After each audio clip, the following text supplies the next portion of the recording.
What's up, guys? It's Inferno Zach, and I'm going to be reacting to Las Vegas. I don't feel good right now, so let's just get this in and over with. So first thing, Joey Logano won. Ryan Newman was nowhere to be seen. Kyle Busch looked like a piece of shit. Ryan Blaney was a piece of shit on pit road, and was shit on pit road. And Matt DiBenedetto, yeah, that team gained nothing.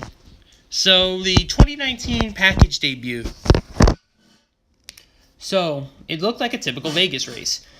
That's really what there is to it.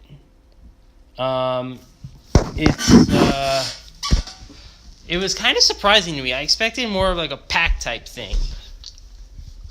So, I didn't expect like a full Daytona race. Don't get me wrong. But I didn't expect it to look like normal Las Vegas with a little bit more passing. And I say that it was a much better race than Las Vegas last year, where Kevin Harvick led 300 of 200 laps and won the thing. And so I'm really sold on the aeroducts and the spoiler. I think that is helping the racing for sure. The huge spoiler and the aeroducts. I think the aeroducts should honestly be a little bit bigger. Just create a little more drag.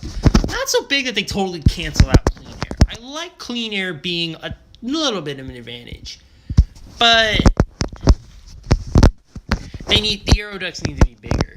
Because when Kevin Harvick was in the lead, in what turned out to be not the best car, he grabbed the pole and he killed everyone through stage 1. And then Logano won stage 2 with everyone realizing Harvick was a 4th place car. And what I think NASCAR needs to do in the future, keep the spoiler, keep the aeroducts, but add horsepower. Give us back 750. I mean, that's got to happen. These cars have to be faster. I know they added more speed to the car from what they were at from what it was at Charlotte in the All-Star race, the 400 horsepower versus the current 555, the 550, but they still need more horsepower. Now, I hope that they keep the All-Star package for the All-Star race, because I think that the All-Star package will probably produce better racing than this package will, because this package will look like regular Charlotte. But I liked the more pack racing style event in the All-Star race a lot. I think that's a kind of spectacle NASCAR usually has. I think that's what NASCAR is known for. I think that's what they should showcase at the All-Star race. But everywhere else, add way more horsepower so that the cars punch a bigger hole in the air and the draft actually factors in. The draft did not factor in at Las Vegas at all. The aeroducts caused a ton of drag, as did the taller spoiler. That was how the new package affected the racing, and it was limited because of the tapered spacer, not allowing these cars to punch a big hole in the air, or as big a hole in the air as they should have. The hole, it was smaller than the hole the cars were punching last year, even with the tiny spoiler. And no aeroducts. So that's the direction I think NASCAR needs to go in. I mean, I could be wrong. We have to wait until the next couple of races we see. We got to see what Fontana looks like. We got to see what Texas looks like before we can actually make a judgment. But for now let's go to the next big thing. It was the big story of the weekend other than the actual race. So, and because it involved my favorite driver, let's just go to the Bowman Corner right now. So, welcome to the Bowman Corner, where we talk about where Alex Bowman ran. And Bowman ran 11th. He didn't seem to have his car dialed in early. He ran around 15th throughout the whole of stage 1. He seemed to get his car better at stage 2 because he got up into he started to be able to run up towards the top 10. He began to be a lot faster. He moved his car up to the top lane, which is what really helped. That made Bowman easily a top 10 car, even though he never really could get there. Although in stage 2, he finished 9th, so he got those 2 stage points, and he was passing Denny Hamlin and Clint Bowyer at points. And Denny Hamlin and Clint Bowyer are expected to go compete for the championship, I think. So that's a good sign from the 88 team that they were able to do that. But it's also really surprising how badly HMS finished. Jimmy Johnson finished 20th. William Byron, where did Byron finish? Didn't Byron finish 12th, I think, actually? So Byron not really, but Chase Elliott, who ran up towards the top 5 towards in the middle of stage 3, he fell to 9th. Bowman was 11th. Byron was 12th, I believe. And Jimmy Johnson was 20th. And Johnson was a top 10 car, too. Johnson should have been well ahead of Bowman.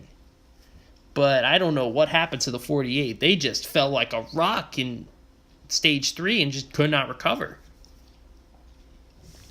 They really couldn't finish any of the stages. Like, they got booted. They were in, 7th in stage 1 with 20 to go, and they got booted from the top 10 completely. And then he only barely beat William Byron for 10th in stage 2. That was a top 7 car. That shouldn't have happened. Whatever. Jimmy Johnson has speed. I still expect him to get a couple wins this year. But on to the actual controversy, the Bowman qualifying controversy. So what happened was Bowman was in the final 12 of qualifying for Vegas, and he ended up rolling out of the pits 11th, which is really good with the group qualifying. You want to be in the back like he was, and you get that big draft. Bowman got the big draft and posted, I believe, the 7th fastest lap in the first lap that everyone did. And then when they came around for the second lap, he won the pole. Except he didn't, because NASCAR said that he did not cross the line in time. His second lap didn't count. And he ended up instead of starting first, he started 11th. And Bowman was pissed. He went on social media and said,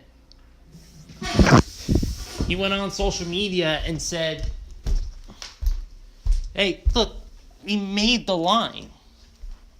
We made the line. There's no way we should be starting 11th. We should be on the pole." Now, first of all, another inconsistency with NASCAR. And second of all, if they actually are, and what I'm getting from the situation is, if they actually are running with a different timer than the teams, shame on them. That is not how this should work. NASCAR should be using the same timer that everyone else gets. They shouldn't be getting to pull the plug early, if that's actually what's going on. And if that's not what's going on, and that Bowman they actually don't think that Bowman, and if Bowman actually didn't make the line, which I could easily believe, I didn't see him cross the line. So then I don't know. But that was a thing that happened. I'd like to hear some confirmation from NASCAR as to what was actually going on, because look, I want my favorite driver to win the pole. If Bowman's lashing out at NASCAR because he thinks he got a pole stolen from him, I mean, one, that's a big deal because it shows inconsistency in applying the rules. And two, it pisses me off because my favorite driver didn't win the damn pole. It might have changed his race.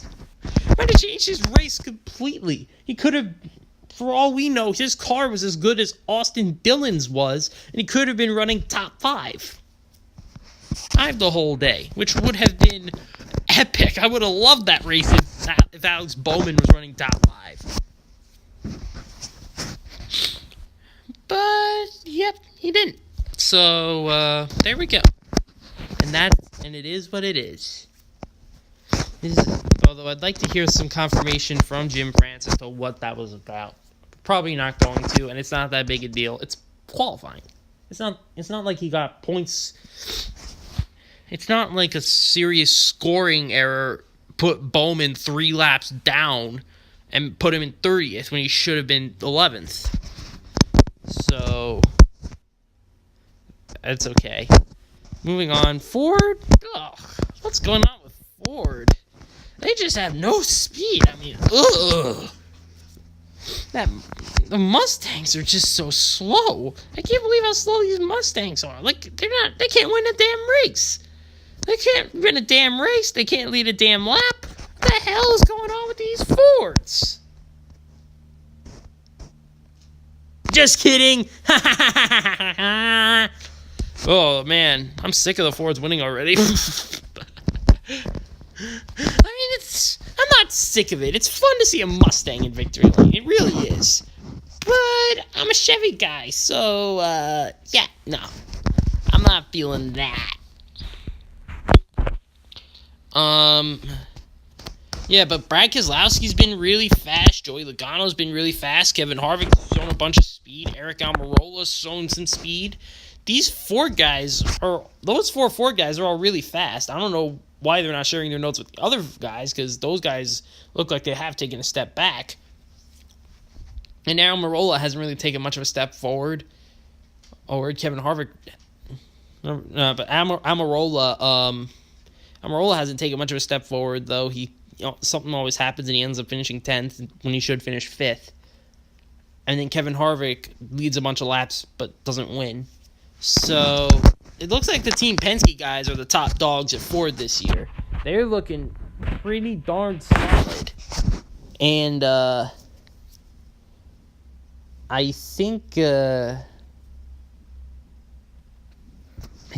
gonna... I think it's pretty cool that the Fords don't really have an adjustment period that they needed. It's the Camaro didn't really come in until the final third of the season when Chase Elliott won 2 races in the playoffs. The Camaro really didn't come in basically at all, really, because only Chase Elliott got to the final 4, got to the round of 8, and then he got bounced by Logano. And then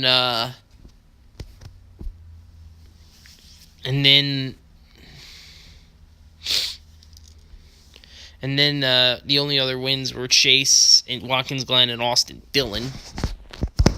So that was bad. Toyota took them a while to win with anyone other than Truex. Truex didn't even start the season. Even Truex started the season a little slow. He won 2 races, I think, in the first half, then won 6 in the second half, which is crazy. But Ford doesn't really seem... They're 2 for 3. They are putting together a hell of a season so far. They led a ton of laps. Blaney's led laps.